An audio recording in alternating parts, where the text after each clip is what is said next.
ইসলামী bank news top 10। অন্তর্বর্তী সরকারের মেয়াদ 1 বছর বা কম হওয়া উচিত মনে করে 46% মানুষ। নির্বাচিত সরকারে আস্থা 79%। ব্র্যাকের জরিপে তথ্য। বর্তমান সরকার দমন পীড়নের সর্বোচ্চ ব্যবহার করবে না। 4 মাসে দেশের পরিস্থিতি অশান্ত থেকে শান্ত হয়েছে বলেছেন প্রধান উপদেষ্টার প্রেস সচিব শফিকুল আলম।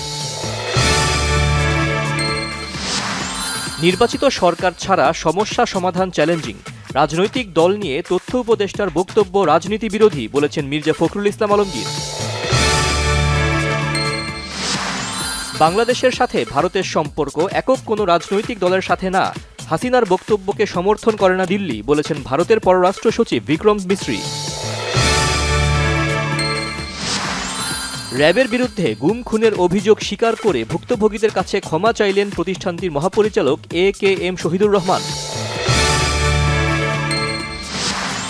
21 পদকপ্রাপ্ত রবীন্দ্রসঙ্গীত শিল্পী পাপিয়া সারোয়ার আর নেই। রাজধানীর একটি হাসপাতালে চিকিৎসাধীন অবস্থায় মারা গেছেন তিনি।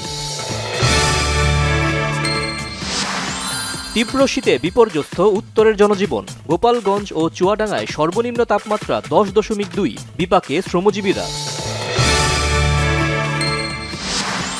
সিরিয়ার সাবেক প্রেসিডেন্ট বাশার আল আসাদের বাবার কবর ভাঙচুর করে পুড়িয়ে দিয়েছে ক্ষমতা দখল করা বিদ্রোহীরা।